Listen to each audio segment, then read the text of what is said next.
We will be talking about the difficulty of implementing decentralized governance, a debate. Is decentralized governance truly better? Something that's a topic that's very passionate to me and close to my heart. And all the questions right now in the industry point to this. So I would like to welcome our speakers on stage. Brynly, Head of Blockchain and Digital Assets, the World Economic Forum. Dr. Leemon Baird, co-founder of Hedera. Yat Siu, founder and CEO of Animoca Brands. Sebastien, founder and Epicenter Interop Venture, and founder and moderator, Pierre of Sciences Po. So please, big warm welcome for our next panel.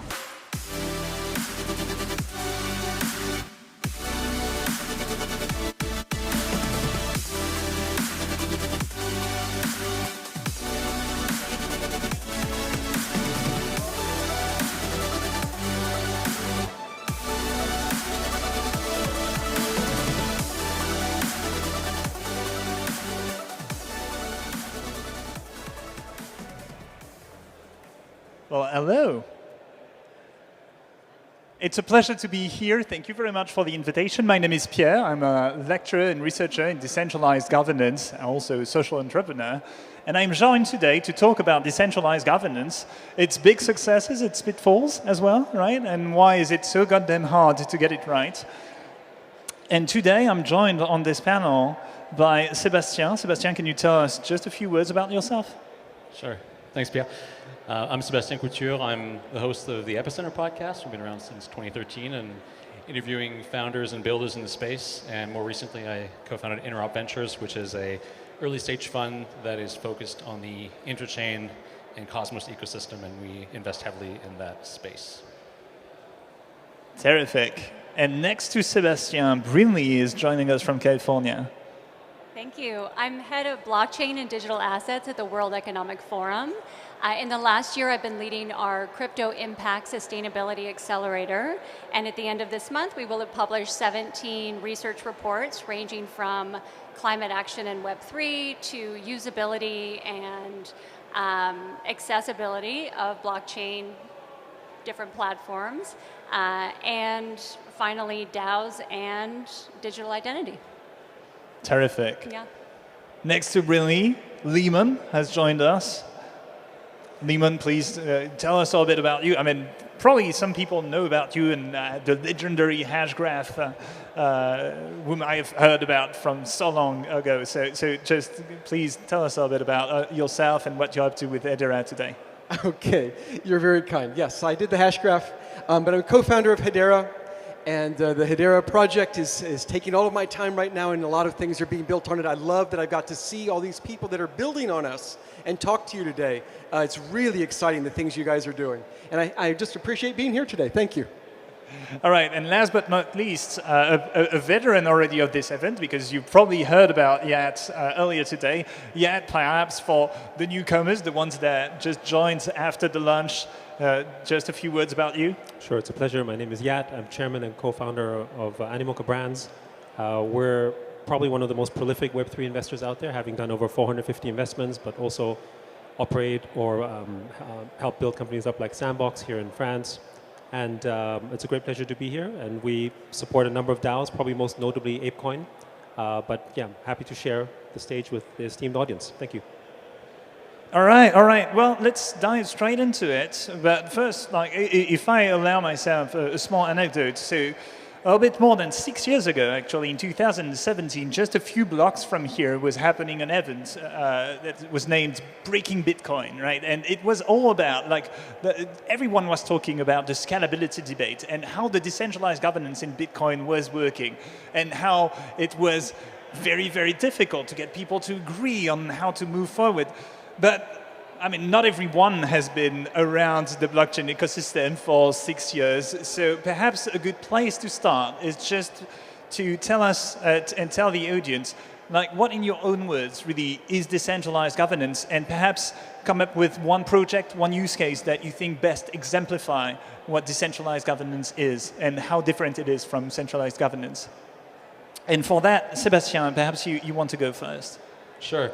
When the term decentralized governance for me is a bit of a tautology. because when people think about governance, they typically think, I think, of governing democracy, society, organizations, companies, institutions, things like that. And I think there's an assumption in most people's minds that the idea of governance here is to decentralize power such that not a single entity, organization, or individual is controlling the things that we're governing.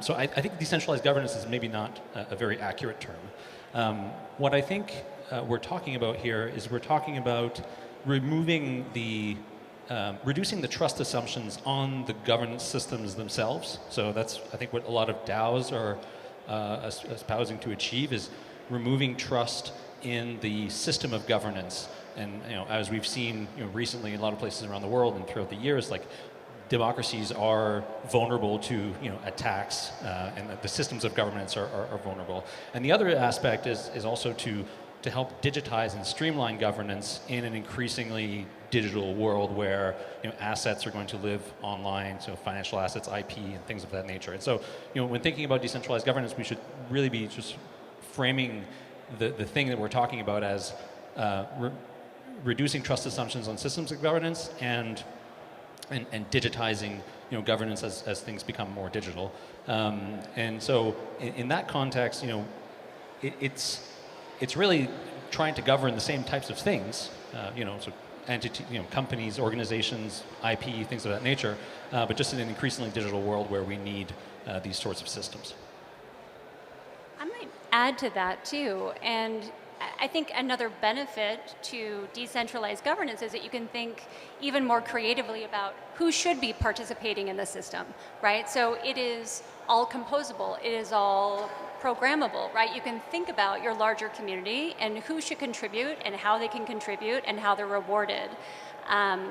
In some of our research at the forum, we've looked at tokenomics and the development of these tokenomic systems. Again, it's really versatile, but many new projects especially are not taking the time to develop them because they're very complicated.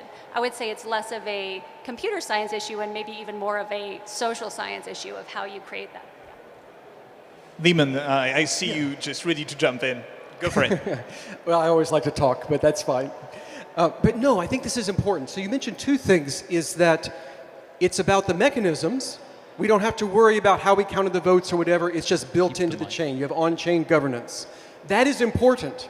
It enables it to be trustworthy in that sense. But more important is that you don't have a dictator. You have guaranteed, or at least it should be guaranteed, separation of power. And so you have checks and balances between different people on each other. And decentralized governance is moving away from having a single person who has officially all the power or even unofficially all the power. You really want to make sure that it is separated. And you don't want to have 1,000 people voting, but only 3 of them have all the weight. That's not decentralized governance. Decentralized governance is where the actual ability to make things happen is spread out. Yeah, I mean, I'm on the special counsel of ApeCoin. ApeCoin is a multi-billion-dollar DAO. It's a culture DAO, and what's really fascinating is that for a DAO that's only 1 year old, it's passed over 50 proposals already, which is a lot, of which maybe 90 proposals in total. Many of them have failed, and the active participation in terms of voting can go up to $50 to $60 million worth of ApeCoins in terms of vote. So it just shows that there is a real demand and interest in having community-run governance. But what's also interesting is that for the first few months, the ApeCoin DAO was actually very slow to adopt because people didn't understand what a DAO was. In fact, they don't get to practice democratic principles in most of their life. When you're at work, you don't get to vote on your stuff. When you go to school, you don't get to vote on stuff. Maybe even in your family, you don't get to vote on stuff, right? And then we only really get to practice this system maybe once a few years. And then in the DAO, you actually get to do this every week.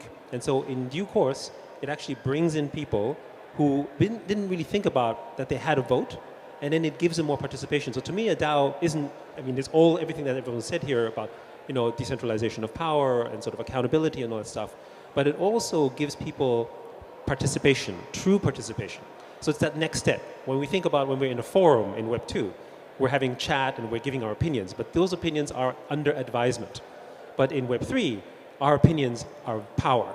our vote. When we say we don't like something, we can vote with our tokens and we can decide where it goes. So imagine Reddit, but every decision that is now made actually can change the course at a kind of speed that you wouldn't be able to do in a normal democratic framework. So DAOs enable all of that. And I think one more additional data point that's worth thinking, the total amount of value that's locked in DAOs that is community controlled is $14 billion. Now that's amazing. I mean, $14 billion is about the same as the foreign fiscal reserves of New Zealand. So you basically have a reserve the size of an economic nation that is now run entirely by people who are not centralized, who are not sort of top-down power. You could get funding from it. They construct and build new systems around that. That is, I would say that is a democratic dream in a way.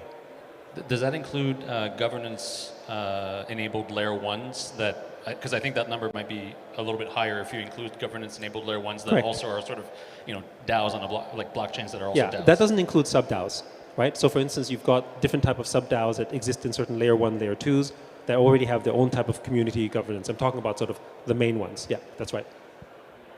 All right, well, I mean, a democratic dream it is, but it's a dream that has had its really ups and downs. I mean, you mentioned Reddit, which is very interesting as an organization today where there is a struggle of power between centralized organization that is running the platforms and users trying to claim their own powers. So that's probably an example of that we can talk later on where can Web3 be influential on where DGov can bring new things. But really, just coming back on this idea of ups and downs, you've said it, right? Like voting and taking part in decentralized governance is hard. It's a lot of work, right? And we've seen resounding success stories, but we've also seen failures, right? Like a bunch of projects that really hit a wall because and kind of stole the spotlight away from those success stories that you mentioned. So why is decentralized governance so hard? And do you have some tips to make it work? And I'm coming back to you, Yat, on this one. So first of all, just quickly on Reddit, actually if Reddit was run as a DAO, everything that was happening right now would not happen the way that it did, right? There would be governance, there would be conversation. Reddit basically need to do something to cut costs. But if you go to the community and say, we can't afford this anymore, then, and it's transparent, then the community can decide whether they should cut it or not, right? So it's a good example because it necessitates transparency to get votes approved, for instance. But in terms of why is it so hard for DAOs? Well, I would first start with the principle of why is generally running any democratic institution hard? Because most people don't actually understand how a democratic institution works, or we have respect for it. Because if we did, we wouldn't have barely 50% voter turnout, right? I mean, so there's an issue in the world that we have today where we don't appreciate that we are in a democratic world. We are maybe cynical about it as well. We're like, my vote doesn't count, doesn't matter, right? And then unfortunately, you have people who take advantage of it as well. The idea is strong, but then, maybe have centralization of powers by having maybe the majority of the tokens that they vote against. We've seen some of those cases, and they all give this a bad name. But how do we solve this? Well, the first one is broad education. What is the biggest threat of any democratic institution? Lack of education. So if you increase the education, if you get people to understand better, whether this is as a nation or whether this is as a decentralized organization, then you have protection around that, for instance. So you can do this in a few ways. You can kind of do it in a controlled fashion, where you hopefully have a good benevolent dictators that eventually let go of their powers, which is what some DAOs do. Or the other one is you can start with decentralizing right from day one. Because in Web3, every time you have a token or you have an NFT, you can actually, you become a stakeholder. So that means that you don't actually have to pay for it, because that's the criticism as well. If I have all the money in the world, then I can just buy my way into the DAO. But what if the majority of the way in which you can actually earn the token, which is the way to earn the vote, can only be through labor, through work? Well, then actually, that means the people who participate receive that. So my mental model is, instead of giving, let's say, Facebook and Facebook shareholders, in the classic shareholder capitalism way, all the power of what happens on Instagram, every person who's posting on Instagram and adding value to the network would receive a kind of voting stake. And the more value they generate, the more votes they have, then actually you decentralize power, but in the hands of the people who actually most care, because they rely on the product and they're dependent on it. So that's an example of why tokenization is so powerful, because it basically distributes equity, in this form of labor activity as opposed to just capital activity. Yeah, Leemon, I actually want to jump in. So once again, why is it so hard? And what are your tips, and what are your current implementations, perhaps, with Hedera to make it right? Yes. So all the things you were saying, I think, are what make it hard. I think that what makes it hard is that there is this tendency for you to set it up where you assume power will be spread out, and then it consolidates, and you end up with just a few people doing everything.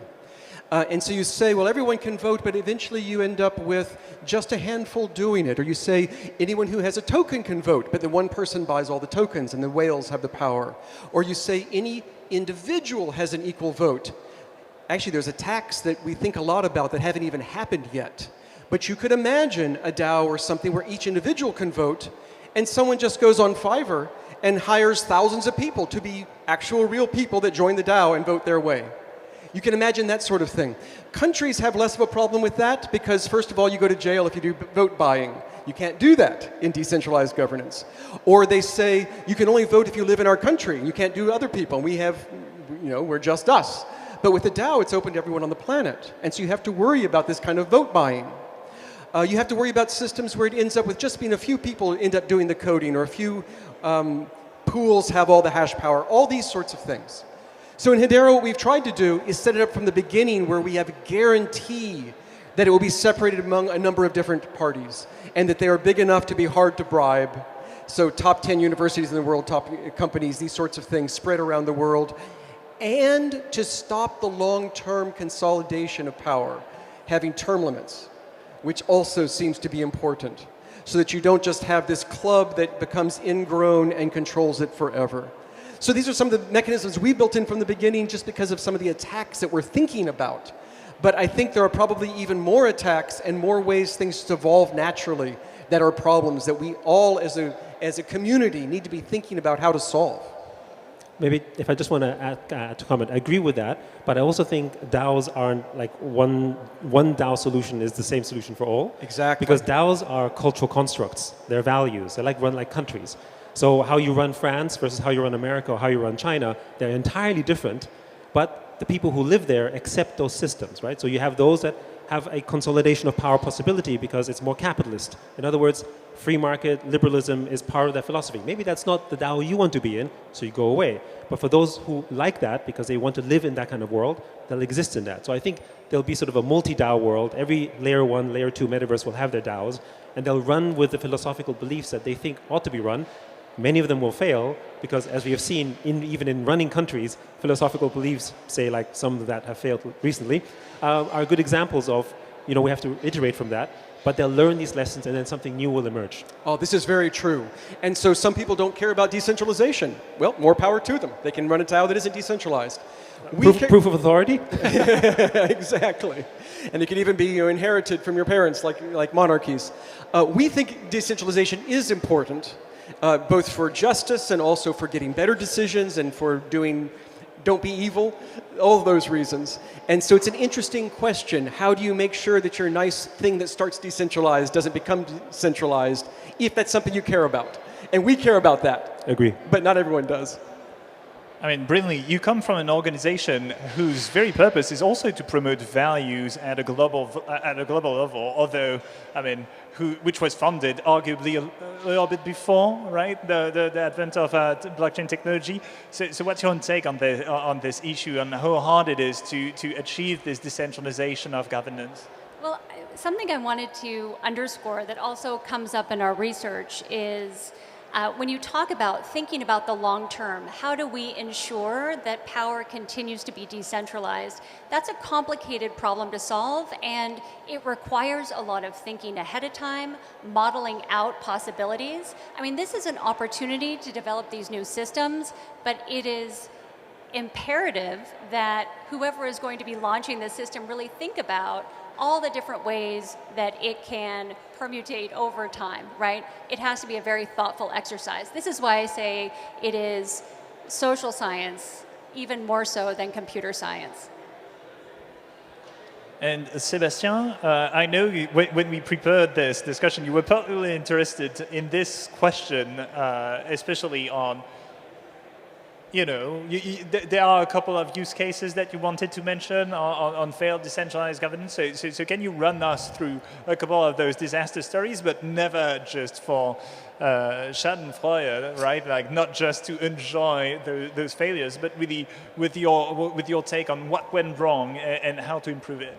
Sure. I mean, one example that comes to mind is on the last year on the Juno blockchain, which is a smart contract layer 1 in the Cosmos ecosystem.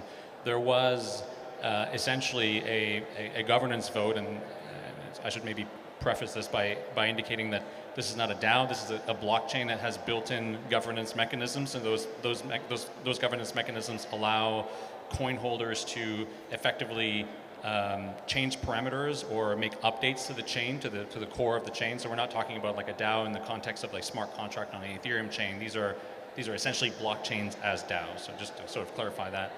So on this particular chain, a group of individuals in the community identified a wallet that was holding large quantities of funds. I won't go into the detail, but those people started a campaign to effectively dox these addresses because they felt that the way by which these addresses had acquired these tokens was contrary to the ethos of how the airdrop had been meant to be conducted. This was just, this had not been written anywhere. This was just sort of like, people thought that these tokens were acquired through the airdrop in ways that were not aligned with the ethos of what the airdrop was meant to have been. And through a series of posts and community discussions on Twitter, etc., this individual or these individuals were in fact doxxed or sort of came out, and it came to be known that this was in fact a fund that was managing several clients' accounts that they had acquired these tokens sort of within the ethos of the airdrop. Anyway, long story short, what ended up happening is that the community issued a governance proposal on the chain. The tokens were in effect taken back from this group of individuals, put into some sort of an investment DAO, and so governance effectively was able to claw back tokens that were rightfully owned through the rules of the blockchain by an individual or an entity.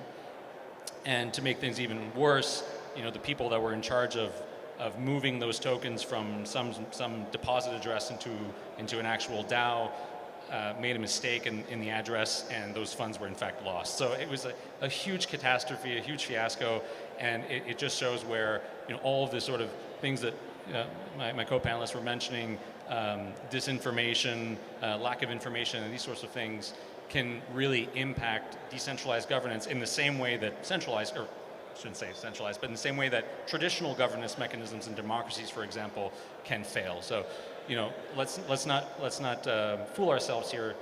Blockchain governance is subject to the same sorts of vulnerabilities as the governance systems that we're comfortable with. Only, I think, those problems can be amplified by the speed at which decisions can be made, the execution of those decisions that happen on chain, and just the sort of scope, right, where we're dealing usually with funds. Now, this is not to say that I'm bearish on decentralized governance and DAOs in general. I think they're amazing, and I love to see development in that space. But we should be really honest with ourselves about what these things are and where the risks are. Yeah, and speaking of those risks, that leads me to really a third question, because when you consider decentralized governance, it's all about changing the model, shifting away from centralized authorities to having more community-based decision-making.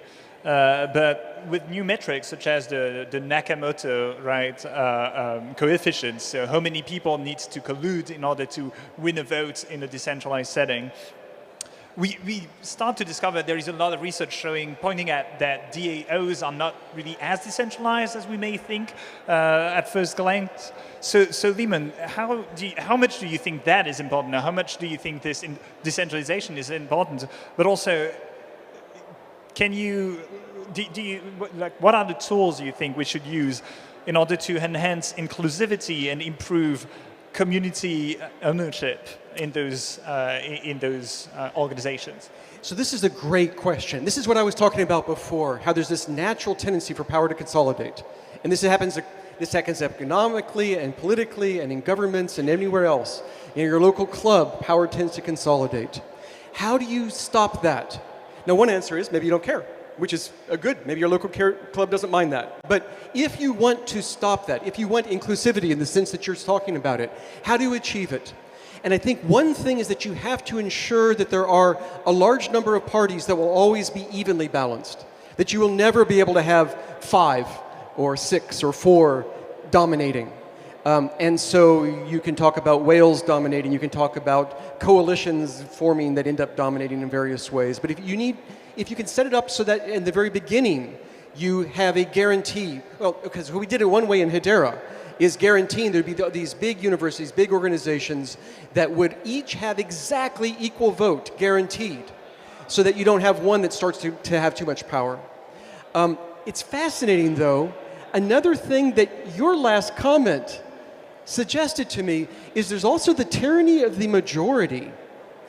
Democracies have seen this problem. What happens if the majority decide to beat up on a minority? That's a democratic vote. In the United States, we set up a constitution that didn't stop that, and we said, wait a second, there are some basic rights. Even the majority shouldn't be able to violate those basic rights. And then we had a Bill of Rights as first set of amendments. It's important for that as well. And so how can you do that? You can try to put a Bill of Rights into the chain, but it's hard to code that in many cases. Maybe you could code things like the majority can't steal. But there's other ways too. If you ensure that you have people with a good reputation to protect, that in itself can help you not be evil. But this is another interesting question. Yeah, I think one of the amazing things about Web3, generally speaking, and decentralization and DAOs, is that there's now a way in which you can measure value in a tangible way, where the value comes because it's decentralized. Right? So for instance, imagine if Bitcoin or Ethereum was actually controlled by a few parties. What would be the value of Ethereum and Bitcoin? Nothing, because we can no longer trust it. So the value of decentralization creates an incentive layer, which is what Web3 does. It aligns the incentives in such a manner that actually the more distributed it is, the less vulnerable it is for this kind of attack, the more democratic it is, it actually provides a way in which your value can be defended. And we see this already in market values as well. Even if in certain countries, the company might be super profitable, but it trades at a lower PE because of the market risk, because of centralization, versus maybe a place like the US, which is very chaotic at times, but you do know that if you want to enact a change, you have to go through Congress, you have to make changes in policies, it takes many years, there's a vote involved, there's a democratic process, and that certainty that you can't just do something because one person decided actually gives it value. So I think that's the sort of flip side, because in the past, centralization, this happens a lot when people were critiquing DAOs. We're like, well, you take so long to make a decision. Well, democracies take time, right? But isn't it better for one person to just decide what to do? Shouldn't we just have a kingmaker that just goes in and makes hard decisions and decides stuff? That was the old model of how we used to think corporations should be run. But actually, those same people who might make brilliant decisions are also the same people who make devastatingly bad decisions and destroy everything. Right? So I think that's what's so interesting about DAOs, where the value can now be measured by sort of its decentralization effect. Sebastien, perhaps you want to bounce back on this? Well, just one thing that keeps coming back to me in sort of the governance context is that I think there's 2 metrics that are important to consider. One is this decentralization. So the decentralization of the execution of decisions, right? That's what we're talking about. So in the case of Ethereum, for example, if you're talking about a contract, the execution of those contracts are happening on the Ethereum chain. As you decentralize, you increase the probability of the decisions of a vote to be executed. As you centralize, governance just becomes a glorified signaling mechanism. And then with regards to sort of the proximity to the decision on the chain. So for example, in the case of ApeCoin, that contract is being executed at several layers of abstraction away from the settlement layer, which is Ethereum. On, let's say, a Tendermint, Cosmos-style decentralized governance chain, as I've been mentioning earlier, the decision-making affects is much closer to the thing that it affects, right? So we're talking about like updating software and things like that, and validators are meant to implement those decisions. So here also, as we get closer to the thing that we're meant to, as the execution gets closer to the thing that's meant to govern, also it becomes sort of like, it gets closer to a glorified signaling mechanism. And sort of to exemplify that on any, say, proof of stake blockchain where there's a small number of validators, validators could simply collude and decide not to implement a governance proposal to update software or update parameters on the chain. So just those are sort of two metrics I think that are helpful to consider when considering the trust assumptions in the domain in which we are making governance decisions. And this also applies to democracies, right? If, like, you live in a small country where there's like a small number of families that are running, the government. Well, you can assume that your vote is just a glorified signaling mechanism at best, or maybe not even taken into account at all. Whereas if you live in a place with lots of representatives that represent a large number of people and are decentralized, so a lot of these things sort of just like mirror our existing governance systems. They're just digital and fancy. And equally as imperfect, right? I mean, it exactly. will run the rate.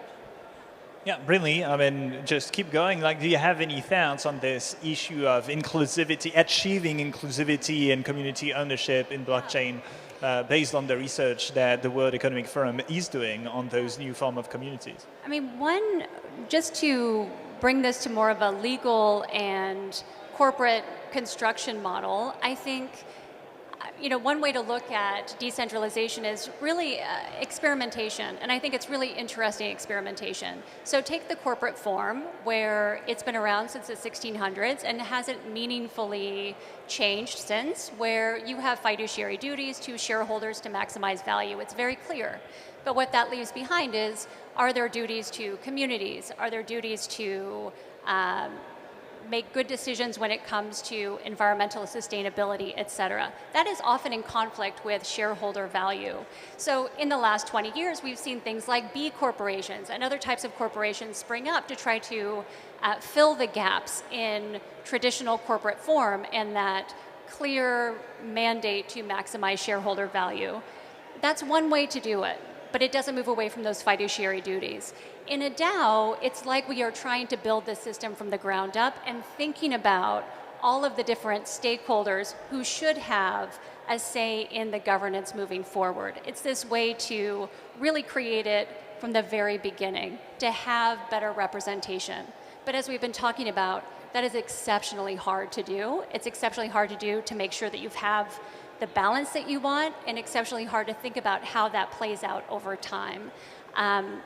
Just to give a call out to a project that we have been researching and is in our next DAO report, a project, Good Dollar, for example, which is a private UBI program. It was thinking about how do we balance not only the folks that are receiving contributions, but also the folks giving contributions. All of these folks are very important to governance. We want to make sure that we are accounting for everyone's perspective. So they take an approach where it must be iterative.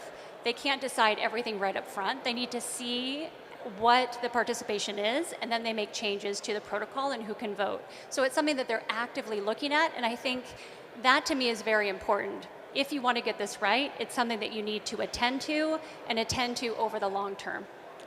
Just to add on that, inclusivity in any framework has to come with people being ready to accept that inclusivity. I mean, back in the days of the monarchy, one of the problems why a monarchy would run better than a democratic framework is because most people were illiterate and they didn't know anything about voting and didn't know anything about rights. You need to have, you need to have the printing press. You need to have these type of technologies available first to broadly educate the masses so that you were ready for that next step.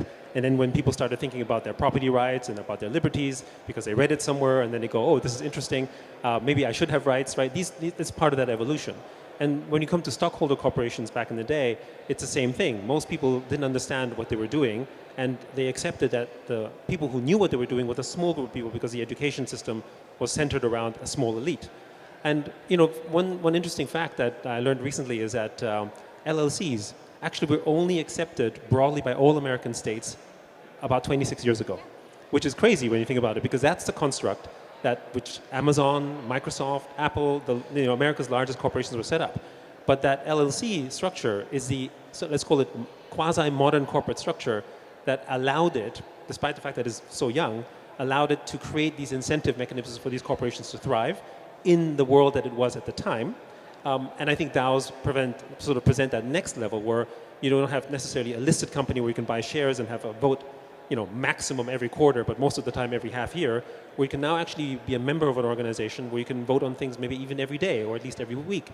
But you had to be ready for that. Technology had to be ready for that. And LLC structures were for a bureaucratic age in which we were issuing paper, right? But we're no longer doing stuff on paper. So we need to have a system that is digital, that can sort of move at the pace in which we are digital natives. And I think DAOs present that interesting opportunity to develop it from the ground up.